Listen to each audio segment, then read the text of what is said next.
বিজেপিকে walk over দিচ্ছেন হাফিজ রশিদ, অভিযোগ বিধায়ক করিমের। করিমগঞ্জের কংগ্রেস প্রার্থীকে সরাসরি ডিবেটে বসার আহ্বান। এআইইউডিএফ এর প্রার্থী শাহাবুলের বাড়িতে সাংবাদিক সম্মেলন ডেকে জয়ের প্রত্যয় দলীয় কর্মকর্তাদের। কমলাক্ষ সিদ্দিকের সমালোচনায় সাজু। ভাইদের নিয়ে শেষ পর্যন্ত কংগ্রেস প্রার্থীকে ব্যক্তিগত আক্রমণ। নমস্কার, আপনারা দেখছেন নববার্তা টুডে, সঙ্গে আছে আমি সুস্মিতা। ঈদের দিনে কংগ্রেস প্রার্থী হাফিজ রশিদ আহমেদ চৌধুরীর বিরুদ্ধে গর্জে উঠল করিমগঞ্জ ও হাইলাকান্দি এআইইউডিএফ। আজ দলীয় প্রার্থী শাহাবুল ইসলাম চৌধুরীকে পাশে বসিয়ে কংগ্রেস প্রার্থীর বিরুদ্ধে একের পর এক বিস্ফোরক মন্তব্য করেন সোনাইর বিধায়ক করিমউদ্দিন বরভুইয়া। আজ শাহাবুলের বাড়িতে সাংবাদিক সম্মেলন ডেকে আজমলে ব্রিগেডের অন্যতম মুখ্য বিধায়ক করিম বলে হাফিজ রশিদ আহমেদ চৌধুরীর পায়ের নিচে মাটি নেই, তিনি আসলে বিজেপিকে ওয়াক ওভার দিতে ভোটে দাঁড়িয়েছেন। সাধুর মতে কমলাক্ষের পরামর্শে তিনি কংগ্রেস প্রার্থী হয়েছেন, কমলাক্ষ এখন সরাসরি বিজেপি করছেন। কংগ্রেসের সংগঠন যে একেবারে দুর্বল সেটাও তুলে ধরেন তিনি। বিধায়ক জাকির হোসেন তো হাফিজ রশিদের ইঞ্জিনিয়ার ভাইয়ের রেফারেন্স পেলে মুখ্যমন্ত্রীর সঙ্গে ঘনিষ্ঠতার অভিযোগ তুলে ধরেন। আর এক ভাই অসম গণপরিষদ করছেন বলে অভিযোগ করেন সাধু। দলীয় প্রার্থী শাহাবুল ইসলাম চৌধুরী নিজের অবস্থান যে মজবুত সেটাও তুলে ধরেন। একই বিষয়ে মতামত তুলে ধরেন জেলা সভাপতি আজিজুর রহমান তালুকদার, বিধায়ক সুজামউদ্দিন লস্কর। আমরা ইউডিএফ দলের প্রার্থী শাহাবুল চৌধুরী সাহেবের গড়ে আমার দুই district committee president Aziz Ahmed Talukdar এবং অ্যাডভোকেট আফজল সাহেব, বিধায়ক সুজামউদ্দিন লস্কর, জাকির লস্কর, প্রার্থী মৌলানা নাজিমউদ্দিন সহ দলীয় নেতৃত্ব, আমাদের প্রার্থী শাহাবুল চৌধুরী সাহেব। আজকে ঈদের দিনে আমরা প্রার্থীর ঘরে এসেছি সবাই। গেট টুগেদার না হলেও ঈদের দিনে তো গেট টুগেদার হয়ে যায়। আজিজ সাহেবের প্রতিনিধি আসছেন, আর সেই সঙ্গে নিজামুদ্দিন চৌধুরী সাহেবের এখানে একটা মার্ডার হয়েছে, এই জন্য উনি সেখানে গিয়েছিলেন। আজকে একটু দেরি হচ্ছে, আপনারা অনেক সময় থেকে বসে আছেন, এই জন্য আমরা বিলম্ব করছি না, ওনারা আছে। আজকে আমরা প্রথমে করিমগঞ্জ লোকসভা সহ আসামের প্রত্যেককে জানাই দলের পক্ষ থেকে, মৌলানা বদরুদ্দিন আজমল সাহেবের পক্ষ থেকে ঈদের শুভেচ্ছা, বিহুর শুভেচ্ছা, নববর্ষের শুভেচ্ছা। লোকসভা নির্বাচন আগামী 26 তারিখে আমাদের দলের প্রার্থী দিয়েছি বিশিষ্ট ব্যবসায়ী সমাজসেবী শাহাবুল চৌধুরী সাহেবকে। আমরা জনগণের কাছে, করিমগঞ্জ লোকসভা জনগণের কাছে আমরা ছোট্ট দুই তিনটা কথা আপনাদের মারফতে তুলে ধরতে চাই। প্রথম, আমাদের দল ঐক্যবদ্ধ, আমরা ঐক্যবদ্ধ, আমাদের 4 জন বিধায়ক ঐক্যবদ্ধ হয়ে প্রার্থীকে নিয়ে মাঠে নেমেছি। মৌলানা বদরুদ্দিন আজমল সাহেব, উনার সোশিয়াল ওয়ার্ক সহ, এবং সবচেয়ে বড় কথা হলো বিগত দিনে 2-3টা নির্বাচনের আপনারা রেজাল্ট দেখেন। বিগত নির্বাচনে আমরা ভোট পেয়েছিলাম 4,37,000, বিজেপি পেয়েছিল 4,78,000, কংগ্রেস পেয়েছিল 1,20,000। কংগ্রেসের ভোট বিভাজনের ফলে এই সিটে করিমগঞ্জ লোকসভায় বিজেপি জয়ী হয়েছে। যে 2 জন বিধায়ক সেই ভোট বিভাজন করেছিলেন, একজন কমলাক্ষ দেবপুর কাইস্ত, একজন সিদ্দিক আহমেদ সাহেব, একজন নর্থের বিধায়ক, একজন সাউথের বিধায়ক। আজকে সেটা ছিল আমাদের বিগত নির্বাচনের সময় আমাদের ভূমিকা। আজকে 2 জনই সরাসরি বিজেপি। আর প্রেক্ষাপট যেটা তৈরি হয়েছে, 3-4টা কথা আমি আপনাদের সামনে তুলে ধরতে চাই। প্রথম, যে 2 বিধায়ক বিগত দিনে বিজেপিকে সহায়তা করেছিলেন, আজকে ওনারা প্রকাশ্যে বিজেপির হয়ে কাজ করছেন। হাফিজ রশিদ চৌধুরী সাহেবকে প্রার্থী করার জন্য কমলাক্ষ দেবপুর কেসে আন্ডারটেকিং দিয়েছিলেন, আর যেদিন প্রার্থী ফাইনাল হয়েছিল তারপর দিন তিনি বিজেপিতে চলে গিয়েছেন। তার মিনিং কি আসামের জনগণ ভালোভাবে বুঝতে পেরেছেন, করিমগঞ্জ লোকসভার প্রত্যেক ভোটার সেটা নিয়ে অবগত। দ্বিতীয়ত, হাফিজ রশিদ চৌধুরী সাহেব ফিশারম্যান সম্প্রদায়ের 1.5 লক্ষের অধিক ভোট থাকার সত্ত্বেও আমার প্রশ্ন ওনার কাছে, কি কারণে, কি রহস্য ছিল যার জন্য তিনি এই সম্প্রদায়কে ক্রিমিনাল আখ্যা দিয়ে বিজেপির দিকে ঠেলে দিয়েছিলেন? কারণ এর 4 দিন আগে গেম প্ল্যানটা কিভাবে দেখেন? 4 দিন থেকে 5 দিন পূর্বে আসামের মুখ্যমন্ত্রীর সঙ্গে দেখা করেন ফিশারম্যান নেতৃত্ব। দেখা করে মুখ্যমন্ত্রী এসে বলছেন আপনাদেরকে আমরা খিলঞ্জিয়ার অধিকার দেবো। সঙ্গে কমলাক্ষ জয়প্রকাশ ছিলেন। ঠিক 4 থেকে 5 দিন পরে হাফিজ রশিদ চৌধুরী সাহেব ওনাদেরকে ক্রিমিনাল বলেন।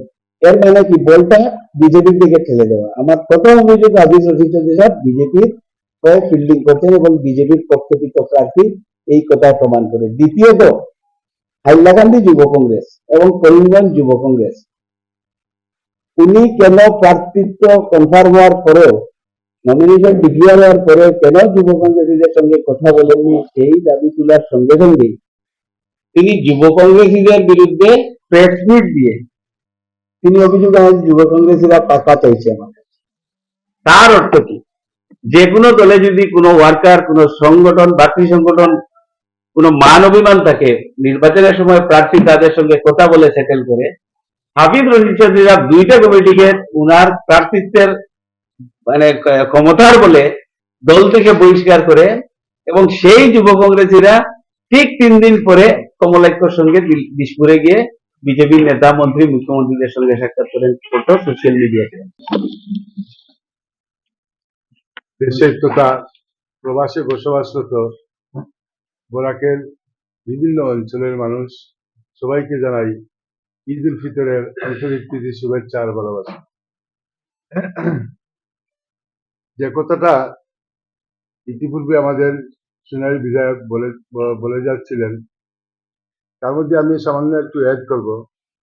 আমি শুধু এটাই বলবো যে গতবার যারা স্বরূপ দাসকে প্রার্থী করে 2 লক্ষ ভোটে জিতবে বলে ঘোষণা করেছিল, সেই প্রার্থী স্বরূপ দাস শেষ পর্যন্ত ভোটই পেয়েছিলেন 1,20,000 এবং 1,20,000-এর মধ্যে সিংহভাগ ভোট অর্থাৎ অর্ধেকের চাইতে বেশি ভোট পেয়েছিলেন করিমগঞ্জ জেলা থেকে। করিমগঞ্জ জেলার 2টা সমষ্টি, উত্তর করিমগঞ্জ এবং দক্ষিণ করিমগঞ্জ। তার মানে উত্তর করিমগঞ্জ এবং দক্ষিণ করিমগঞ্জে 2জন বিধায়ক ছিলেন, আর এই 2জন বিধায়কের জড়িয়েতে প্রায় 63,000 ভোট পেয়েছিলেন। বাদবাকি থাকলো 57,000 ভোট। সেই 57-58,000 ভোট পুরো হাইলাকান্দি জেলা এবং করিমগঞ্জ জেলার অবশিষ্ট 3 সমষ্টি মিলে 57,000 ভোট। অর্থাৎ যে জায়গায় বিধায়ক নেই সেই জায়গায় ভোটও নেই।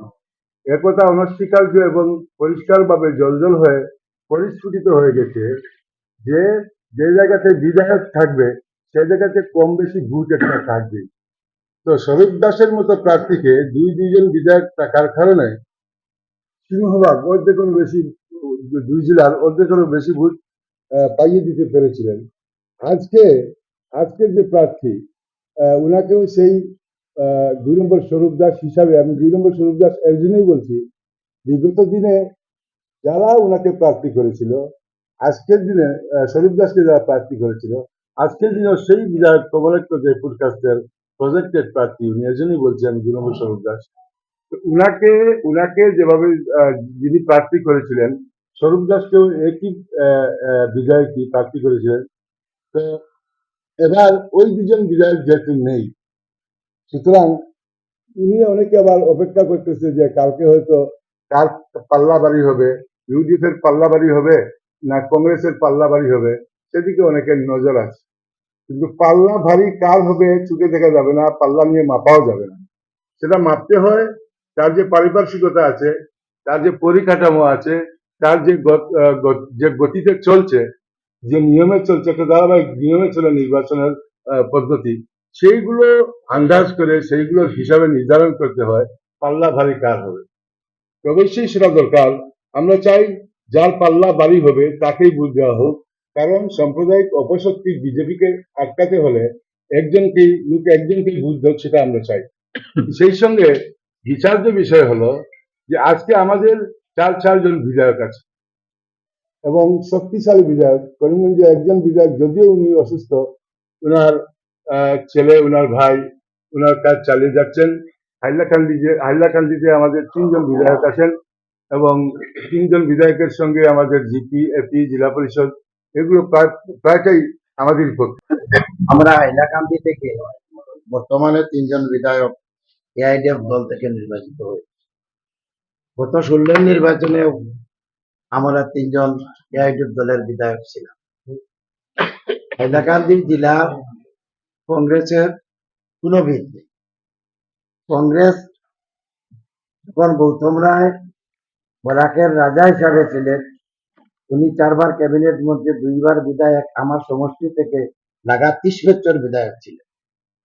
ওই সময় কংগ্রেস একদম নিচে থেকে উপর পর্যন্ত ওয়ার্ড মেম্বার, এপি, জিপি, আঞ্চলিক প্রেসিডেন্ট, জেলা পরিষদ, টাউন কমিটি, এমএলএ, এমপি সবই ওনার কাছে ছিল। বলে শুক্লবৈদ্য, নেপাল দাস। কিন্তু উনি যখন 16 ইংরেজিতে আমার হাতে পরাস্ত হন, আজকে 8 বছর উনিও কংগ্রেস ছেড়ে বিজেপিতে যোগদান করেছে। আমরা এই 2 টার্মে 3 জন বিধায়ক নির্বাচিত হয়েছে, কিন্তু কংগ্রেসের সঙ্গে কোনো কন্টেস্ট হয়নি। সবসময় বিজেপির সঙ্গে কন্টেস্ট হয়েছে। গত নির্বাচনে আলনাপুর, হাইলাকান্দি, কাটিছড়া বিজেপির সঙ্গে লড়াই হয়েছে। পঞ্চায়েত ইলেকশনে আমার সমষ্টিতে 4টা জেলা পরিষদের মধ্যে 3টা এআইডিএফ নির্বাচিত হয়েছে। 4টার প্রতিদ্বন্দ্বিতা এআইডিএফ আর বিজেপির সঙ্গে হয়েছে, কংগ্রেসের সঙ্গে হয়নি। গত পঞ্চায়েত নির্বাচনে এমন ভয়াবহ অবস্থা হাইলাকান্দি জেলায়, একজন ওয়ার্ড মেম্বার কংগ্রেসের নেই, এপি নেই, জিপি নেই, জেলা পরিষদ নেই, আঞ্চলিক প্রেসিডেন্ট নেই। আমার সমষ্টিতে 3টা আঞ্চলিক পঞ্চায়েত, লালা, কাটলিচড়া, সাউথ হাইলাকান্দি, 3টা এআইডিএফ এর দখলে আঞ্চলিক পঞ্চায়েত সভাপতি। AP, GP 80% AIDF. যেখানে কংগ্রেসের কোনো নেতৃত্ব নেই, সেখানে কংগ্রেস ভোট কিরকম পাবে? গত নির্বাচনে আপনারা দেখেছেন, যেখানে করিমগঞ্জে 5টা সিটের মধ্যে 2টা বিজেপি, 2টা কংগ্রেস, আর হাইলাকান্দি 3টা ইউডিএফ, বদরপুর একটা আমার এআইডিএফ, 4টা সমষ্টি এআইডিএফ এর দখলে, 2টা কংগ্রেস, 2টা বিজেপি। কিন্তু আজকে এই 2টা কংগ্রেসেও নেই। আমার কমলাক্ষ বাবু, সিদ্দিক ভাই 2 জন বিজেপি এজিপিতে চলে গেছে। কংগ্রেস পজিশন বর্তমানে 2টি জেলার মধ্যে 0 পজিশন নেতৃত্বের দিকে। আজকে মানুষ কিরকম কংগ্রেসে ভোট দিবে? যে আজকে কংগ্রেসে ভোট দিয়ে ওদের নিচের নেতৃত্ব, আজকে হাবিব সাহেব যদি জয়ী হন দিল্লি চলে যাবেন, আর হারেন তাহলে গৌহাটি হাইকোর্টে চলে যাবেন। মানুষের সব সময় নেতৃত্বের দরকার থাকে, নিচের মানুষগুলা ভোট এটার উপরে ভিত্তি করে দেয়। তাই সাধারণ যেটা সেন্স মানুষের মধ্যে আমি দেখতে পাচ্ছি, ঈদ আজকে শেষ হয়েছে, কালকে থেকে আপনারা দেখতে পাবেন হাইলাকান্দি জেলার অবস্থা। বিগত দিনের হাইলাকান্দির রেকর্ড আপনাদের জানা আছে। গত ইলেকশনে হাইলাকান্দি থেকে 80-90 হাজার ভোট বেশি নিয়ে করিমগঞ্জে পা রেখেছিল। যে 2টা সমষ্টির কারণে সিদ্দিক আহমদ আর কমলাক্ষ 60,000 ভোট নেওয়ার কারণে আমাদের রাধেশ্যাম বিশ্বাস হেরেছিল।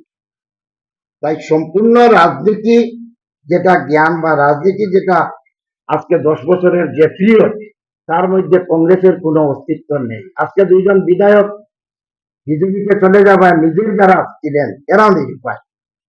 তার কারণে সম্পূর্ণ লড়াই হবে বিজেপি আর আমাদের মধ্যে, এআইডিএফ এর মধ্যে। আর এআইডিএফ এর জয় নিশ্চিত হবে, কারণ আমরা বিগত দিন যেটা আজকে ডেলিমিটেশন হয়েছে, এই ডেলিমিটেশনে আরো 1 লক্ষ আমাদের সংখ্যালঘু সম্প্রদায়ের ভোট বাড়ানো হয়েছে। 8টা সমষ্টিতে 6টা বানানো হয়েছে, একটা করিমগঞ্জে বিলুপ্ত হয়েছে, একটা হাইলাকান্দিতে বিলুপ্ত হয়েছে, কিন্তু আমাদের পার্লামেন্টে ওপেন হয়েছে, বেনিফিট হয়েছে। সংখ্যালঘু সম্প্রদায় 2.5 লক্ষের উপরে ভোট আছে। যার জন্য আমার ক্যান্ডিডেটও বলেছেন, রাজু ভাইও বলেছেন, আমাদের যে চর্চা গোটা জেলার মধ্যে চলছে, আপনারা কালকে থেকে দেখতে পাবেন যে কিভাবে গ্রাফ আমাদের বাড়বে। আর সেখানে যে কংগ্রেস বিজেপির হয়ে কাজ করতেছে, আজকে কমলাক্ষ বাবু ওনার টিকেটের জন্য তোড়জোড় করেছিলেন, উনি রিকমেন্ডেশন করে রেডি করে উনি বিজেপিতে চলে গেছে।